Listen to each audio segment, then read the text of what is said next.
राधे राधे, जय श्री कृष्णा। आप सभी भक्तों का आज की कथा में हार्दिक स्वागत है। भगवान श्री कृष्ण और श्रीमती राधा रानी की कृपा सदैव आप पर और आपके समस्त परिवार पर बनी रहे। आज आप सुनेंगे फागुन मास की कथा का 19वां अध्याय।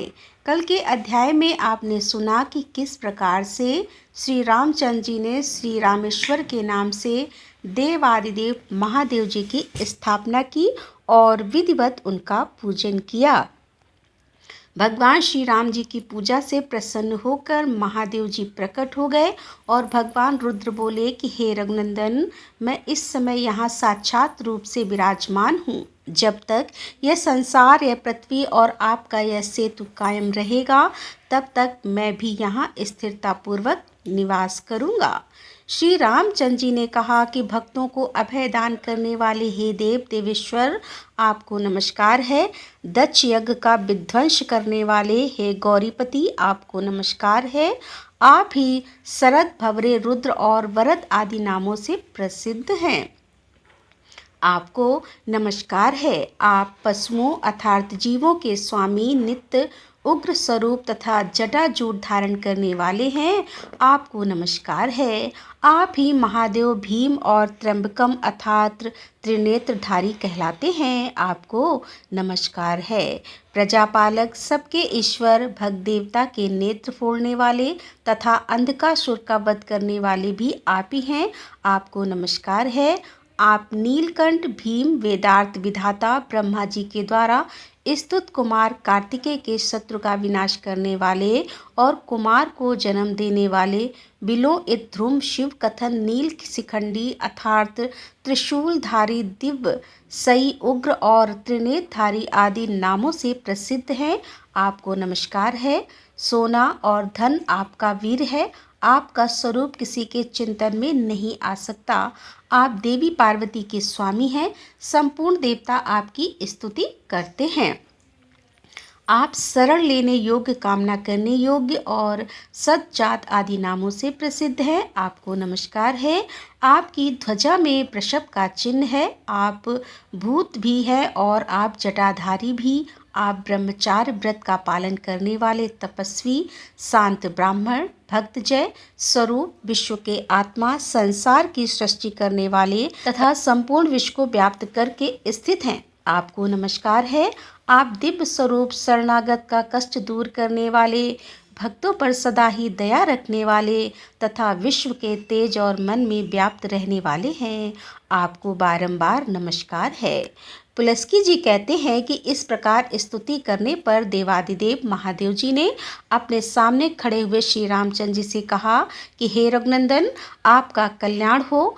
कमल नयन हे परमेश्वर, आप देवताओं के भी आराध्य देव और सनातन पुरुष हैं। नर रूप में छिपे हुए साक्षात नारायण हैं। इसमें तनिक भी संदेह नहीं है। देवताओं का कार्य सिद्ध करने के लिए ही आपने अवतार ग्रहण किया था। सो अब इस अवतार का सारा कार्य आपने पूर्ण कर दिया है। आपके बनाए हुए मेरे इस स्थान पर समुद्र के समीप आकर जो मनुष्य मेरा दर्शन करेंगे, वे यदि महापाप होंगे तो भी उनके सारे पाप नष्ट हो जाएंगे। ब्रह्म हत्या आदि जो कोई भी घोर पाप है, वे मेरे दर्शन मात्र से ही नष्ट हो जाते हैं।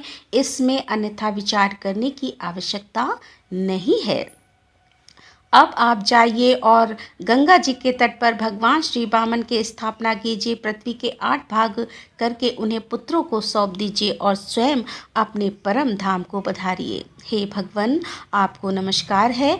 तदंतर ही श्री रामचंद्र जी भगवान शंकर को प्रणाम करके वहां से चल दिए। ऊपर ही ऊपर जब वे पुष्कर तीर्थ के सामने पहुंचे तो उनके विमान की गति रुक गई। अब वह आगे ही नहीं बढ़ पाता था। तब श्री रामचंद्र जी ने कहा कि हे सुग्रीव, इस निराधार आकाश में स्थित होकर भी यह विमान कैसे आबद्ध हो गया है? इसका कुछ कारण तो अवश्य होगा। तुम नीचे जाकर पता लगाओ। श्री रघुनाथ जी के आज्ञा अनुसार सुग्रीव विमान से उतरकर जब पृथ्वी पर आए तो क्या देखते हैं कि देवताओं, सिद्धों और ब्रह्म ऋषियों के समुदाय के चारों वेदों से युक्त भगवान ब्रह्मा जी विराजमान हैं। यह देखकर वे विमान पर जाकर श्री रामचंद्र जी से बोले, कि भगवान यहाँ समस्त लोकों के पितामह ब्रह्मा जी लोकपालों और आदित्य और मरुदगणों के साथ विराजमान हैं, इसीलिए पुष्पक विमान उन्हें लांग कर नहीं जा रहा है। तब श्री रामचंद्र जी स्वर्ण भूषित पुष्पक विमान से उतरे और देवी गायत्री के साथ बैठे हुए भगवान ब्रह्मा को साष्टांग प्रणाम किया। इसके बाद वे प्रणित भाव से उनकी स्तुति करने लगे। श्री रामचंद्र जी ने कहा कि मैं प्रजापतियों और देवताओं से पूजित लोककर्ता ब्रह्मा जी को नमस्कार करता हूँ। समस्त देवताओं, लोकों एवं प्रजा के स्वामी जगदीश को प्रणाम करता हूँ। हे देव देवेश्वर, आपको नमस्कार है। देवता और असुर दोनों ही आपका वंदन करते हैं। आप भूत, भविष्य और वर्तमान तीनों कालों के स्वामी हैं। आप ही संहारकारी रुद्र हैं। आपके नेत्र भूरे रंग के हैं। आप ही बालक और आप ही वृद्ध हैं। गले में नीला चिन्ह धारण करने वाले महादेव जी तथा लंबे उदर वाले गणेश जी भी आपके ही स्वरूप हैं। आप वेदों के कर्ता, नित्य पशुपति, जीवों के स्वामी, अविनाशी, हाथों में कुश धारण करने वाले, हंस से चिन्हित ध्वजा वाले, भोक्ता, रक्षक, शंकर, विष्णु, जटाधारी, मुंडिया, सबका संहार करने वाले, सृष्टिकर्ता, जगतगुरु, अविकारी, कमंडल धारण करने वाले देवता, शुक्र, सुवा आदि धारण करने वाले, मृत्यु एवं अमृत स्वरूप, पार यात्र पर्वत स्वरूप, उत्तम व्रत का पालन करने वाले, ब्रह्मचारी व्रतधारी, हृदय गुहा में निवास करने वाले, उत्तम कमल धारण करने वाले, अमर दर्शनी, बाल सूर्य के समान अरुण कांति वाले कमल पर वास करने वाले, षड्विध ऐश्वर्य से परिपूर्ण सावित्री के पति, अच्युत दानवों को वर देने वाले, विष्णु से वरदान प्राप्त करने वाले, कर्मकर्ता, हारी, हाथ में अभय मुद्रा धारण करने वाले, अग्नि रूप मुख वाले और अग्निमित्र वनवासी आश्रमों द्वारा पूजित जगत को धारण करने वाले, कर्ता पुरुष, शाश्वत, ध्रुव, धर्मा, वीर, पाश्चित के गंतव्य मार्ग, भूत, पावन, ऋग और यज इन तीनों वेदों को धारण करने वाले, अनेक रूपों वाले, हजारों सूर्य के समान तेजस्वी, अज्ञानियों को विशेषता, दानवों को मोह और बंधन में डालने वाले, देवताओं के भी आराध्य, देवताओं से बढ़े चढ़े, कमल से चिन्हित जटा धारण करने वाले, धनुर्धर, भीम रूप और धर्म के लिए पराक्रम करने वाले, ब्रह्मवेताओं में श्रेष्ठ ब्रह्मा जी की जब इस प्रकार स्तुति की गई, तब वे विनीत भाव से खड़े हुए। श्री रामचंद्र जी का हाथ पकड़कर बोले कि हे रघुनंदन, आप साक्षात श्री विष्णु हैं। देवताओं का कार्य करने के लिए इस पृथ्वी पर मनुष्य रूप में अवतरित हुए हैं। हे प्रभु, आप देवताओं का संपूर्ण कार्य कर चुके हैं। अब गंगा जी के दक्षिण किनारे श्री वामन भगवान की प्रतिमा को स्थापित करके आप अयोध्यापुरी को लौट जाइए। ब्रह्मा जी से आज्ञा पाकर श्री रामचंद्र जी ने उन्हें प्रणाम किया और पुष्पक विमान पर चढ़कर वहां से मथुरापुर की यात्रा की। वहां पुत्र और स्त्री सहित शत्रुघ्न जी से मिलकर श्री रामचंद्र जी भरत और सुग्रीव के साथ बहुत संतुष्ट हुए। शत्रुघ्न ने भी अपने भाइयों को उपस्थित देखकर उनके चरणों में मस्तक नवाकर प्रणाम किया। उनके पांचों अंग, दोनों हाथ, दोनों घुटनों और मस्तक धरती का स्पर्श करने लगे। श्री रामचंद्र जी ने भाई को उठाकर छाती से लगा लिया। तदंतर भरत और सुग्रीव भी शत्रुघ्न से मिले। जब श्री रामचंद्र जी आसन पर विराजमान हुए, तब शत्रुघ्न ने फुर्ती से अर्घ निवेदन करके सेना मंत्री आदि 8 अंगों से युक्त अपने राज्य को उनके चरणों में अर्पित कर दिया। श्री रामचंद्र जी के आगमन का समाचार सुनकर समस्त मथुरावासी, जिनमें ब्राह्मणों की संख्या अधिक थी, उनके दर्शन के लिए आए। भगवान ने समस्त सचिवों, वेदों के विद्वानों और ब्राह्मणों से बातचीत करके 5 दिन मथुरा में रहकर वहां से जाने का विचार किया। उस समय श्री राम ने अत्यंत प्रसन्न होकर शत्रुघ्न से कहा कि तुमने जो कुछ मुझे अर्पण किया है, वह सब मैंने तुम्हें वापस दिया है। अब मथुरा के राज पर अपने दोनों पुत्रों का अभिषेक करो। कहकर भगवान श्री राम वहां से चल दिए। दोनों पुत्रों का अभिषेक करो, ऐसा कहकर भगवान श्री राम वहां से चल दिए और दोपहर होते होते गंगा तट पर महोदय तीर्थ पर जा पहुँचे। वहाँ भगवान वामन जी को स्थापित करके वे ब्राह्मणों एवं भावी राजाओं से बोले, यह मैंने धर्म का सेतु बनाया है, जो ऐश्वर्य एवं कल्याण की वृद्धि करने वाला है। समयानुसार इसका पालन करते रहना चाहिए। किसी प्रकार इसका उल्लंघन करना उचित नहीं है। इसके बाद भगवान श्री राम वानर राज सुग्रीव को किष्किंधा भेजकर अयोध्या लौट आए और पुष्पक विमान से बोले कि अब तुम्हें यहाँ आने की आवश्यकता नहीं होगी। जहाँ धन के स्वामी कुबेर हैं वहीं रहना। तदंतर श्री रामचंद्र जी संपूर्ण कार्यों से निर्मित हो गए। अब उन्होंने अपने लिए कोई कर्तव्य शेष नहीं समझा। हे भीष्म, इस प्रकार मैंने श्री राम की कथा के प्रसंग से भगवान श्री वामन के प्रकट की वार्ता भी तुमसे कह दी है। इसके बाद भीष्म जी बोले कि हे भगवान, आपने भगवान श्री रामचंद्र जी की महिमा का वर्णन किया। अब पुनः उन्हीं श्री विष्णु भगवान के महात्म्य का प्रतिपादन कीजिए। उनकी नाभि से वह स्वर्णमय कमल कैसे उत्पन्न हुआ? प्राचीन काल में वैष्णवी सृष्टि कमल के भीतर कैसे हुई? धर्मात्मा, मैं श्रद्धा पूर्वक सुनने के लिए बैठा हूँ, अतः आप मुझे भगवान नारायण का यश अवश्य सुनाएं। पुलस्त्य ने कहा कि हे कुरुश्रेष्ठ, तुम उत्तम कुल में उत्पन्न हुए हो, अतः तुम्हारे हृदय में भगवान श्री नारायण के सयस को सुनने की उत्कंठा हुई है। यह उचित ही है। पुराणों में जैसा वर्णन किया गया है, देवताओं के मुख से जैसा सुना है तथा दुद्यापन व्यास जी ने अपनी तपस्या से देखकर जैसा बतलाया है, वह अपनी बुद्धि के अनुसार मैं तुमसे कहूँगा। यह विश्व परम पुरुष श्री नारायण का ही स्वरूप है। इसे मेरे पिता ब्रह्मा जी भी ठीक ठीक नहीं जानते, फिर दूसरा कौन जान सकता है? वे भगवान नारायण ही मैं ऋषियों के गुप्त रहस्य सब कुछ देखने और जानने वालों के परम तत्व आध्यात्म वेता के आध्यात्म आदिदेव तथा अद्भुत हैं। वे ही परम ऋषियों के परम ब्रह्म हैं और वेदों में प्रतिपादित यज्ञ उन्हीं का स्वरूप है। विद्वान पुरुष इन्हीं को तप मानते हैं जो कर्ता कारक मन बुद्धि क्षेत्र प्रणव पुरुष शासन करने वाले और अद्वितीय समझे जाते हैं। जो 5 प्रकार के प्राण अर्थात प्राण अपान व्यान उद्दान और समान ध्रुव एवं अक्षर तत्व हैं, वे ही परमात्मा नाना प्रकार के भाव द्वारा प्रतिपादित होते हैं।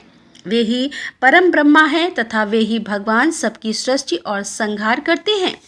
उन्हीं आदि पुरुष का हम लोग यजन करते हैं। जितनी कथाएं हैं, जो श्रुतियां हैं, जिसे धर्म कहते हैं, जो धर्मपरायण पुरुष हैं और जो विश्व तथा विश्व के स्वामी हैं, वे सब भगवान नारायण के ही स्वरूप माने गए हैं। जो सत्य है, जो मिथ्या है, जो आदि मध्य है और अंत में है, जो सीमा रहित भविष्य है और जो कोई चर अचर प्राणी है तथा इनके अतिरिक्त भी जो कुछ वस्तु है, वह सब पुरुषोत्तम नारायण ही है। कुरुनंदन 4000 दिव्य वर्षों का सतयुग रहा है। उनकी संध्या और संध्या 800 वर्षों के माने गए हैं। उस युग में धर्म अपने चारों चरणों से मौजूद रहता है और अधर्म एक ही पैर से स्थित होता है। उस समय सब मनुष्य स्वधर्म परायण और शांत होते हैं। सतयुग में सत्य पवित्रता और धर्म की वृद्धि होती है और श्रेष्ठ पुरुष जिसका आचरण करते हैं वही कर्म उस समय सबके द्वारा किया और कराया जाता है। हे राजन, सतयुग में जन्मत धार्मिक तथा नीच कुल में उत्पन्न सभी मनुष्यों का ऐसा ही धर्मानुसार 6 वर्षों तक ही होती है। उस समय धर्म 3 चरण से है और अधर्म 2 पदों से स्थित रहता है। उस युग में सत्य एवं शौच का पालन तथा यज्ञ यागा आदि का अनुष्ठान होता है। त्रेता में चारों वर्णों के लोग केवल लोभ के कारण विकार को प्राप्त होते हैं। वर्ण धर्म में विकार आने से आश्रमों में भी दुर्बलता आ जाती है। यह त्रेता युग की देव निर्मित विचित्र गति है और द्वापर 2000 दिव्य वर्षों का होता है। इसकी संध्याओं का मान 400 वर्ष का बताया जाता है। उस समय के प्राणी रजोगुण से अभिभूषित होने के कारण अधिक अर्थ परायण, दूसरों की जीविका का नाश करने वाले तथा क्षुद्र होते हैं। द्वापर में धर्म 2 चरणों से और अधर्म 3 पाद से स्थित रहता है। दोनों संध्याओं सहित कलयुग का नाम 1200 दिव्य वर्ष का है। यह क्रूरता का युग है। इसमें अधर्म अपने चारों पदों से और धर्म एक ही चरण में स्थित होता है। उस समय मनुष्य कामी, तमोगुण और नीच होते हैं। इस युग में प्रायः कोई साधक, साधु और सत्यवादी नहीं होता। लोग नास्तिक होते हैं और ब्राह्मणों के प्रति उनकी भक्ति नहीं होती। सब मनुष्य अहंकार के भशीभूत होते हैं। उनमें परस्पर प्रेम प्रायः बहुत ही कम होता है। कलयुग में ब्राह्मणों के आचरण प्रायः शूद्रों की तरह होते हैं। आश्रमों का ढंग भी बिगड़ जाता है। जब युग का अंत होने को आता है, उस समय तो वर्णों को पहचानने में भी संदेह हो जाता है। कौन सा मनुष्य किस वर्ण का है, यह समझना भी कठिन हो जाता है। यह 12,000 दिव्य वर्षों का समय एक चतुर अर्थात चौकड़ी कहलाता है। इस प्रकार के 1000 चतुर्युग बीतने पर ब्रह्मा का एक दिन होता है। इस प्रकार ब्रह्मा की भी आयु जब समाप्त हो जाती है तब काल संपूर्ण प्राणियों के शरीर की आयु पूरी हुई जानकर जगत का संहार करने के लिए महाप्रलय प्रारंभ करता है। योग शक्ति संपन्न सर्वर रूप भगवान नारायण सूर्य रूप होकर अपनी प्रचंड किरणों से समुद्र को सोख लेते हैं। तदंतर श्री हरि बलवान वायु का रूप धारण करके सारे जगत को कंपा हुआ प्राण अपान और समान आदि के द्वारा आक्रमण करते हैं। ग्राण इंद्र तथा पार्थिव शरीर यह गुण पृथ्वी में समा जाते हैं। रसनेन्द्र उसका विषम रस है और स्नेह आदि जल के गुण जल में ही लीन हो जाते हैं। नेत्र इत उसका विषय रूप है और मदनता पटुता आदि नेत्र के यह गुण यह अग्नि में प्रवेश कर जाते हैं। वाग इंद्री और उसका विषय स्पर्श और चेष्टा आदि वायु के ये गुण ये वायु में ही समा जाते हैं। श्रवण इंद्री और उसका विषय शब्द तथा सुनने की क्रिया आदि गुण आकाश में विलीन हो जाते हैं।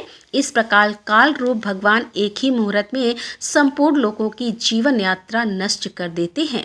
मन बुद्धि चित्त और क्षेत्र यह परमेश्वर श्री ब्रह्मा जी में लीन हो जाते हैं और ब्रह्मा जी भगवान ऋषिकेश में लीन हो जाते हैं। पंच महाभूत भी उस अमित तेजस्वी व्यूह में प्रवेश कर जाते हैं। सूर्य वायु और आकाश नष्ट हो जाने तथा सूक्ष्म जगत के भी लीन हो जाने पर अमित पराक्रमी सनातन पुरुष भगवान श्री विष्णु सबको दगत करके अपने में समेटकर अकेले ही अनेक सहत युगांक कांड के जल में शयन करते हैं। उन अव्यक्त परमेश्वर के संबंध में कोई व्यक्त जीव यह नहीं जान पाता कि यह पुरुष रूप कौन है। उन देव श्रेष्ठ के विषय में उनके सिवा दूसरा कोई कुछ नहीं जानता। राधे राधे। जय श्री कृष्णा। आज की कथा का यहीं पर समापन करती हूँ। इसके आगे का वृतांत आप कल की कथा में सुनेंगे। उम्मीद करती हूँ कि कल भी कथा आप जरूर सुनेंगे। तो दोस्तों मिलते हैं इसके आगे की कथा लेकर। तब तक के लिए राधे राधे। जय श्री कृष्णा। हर हर महादेव। जय भोलेनाथ की।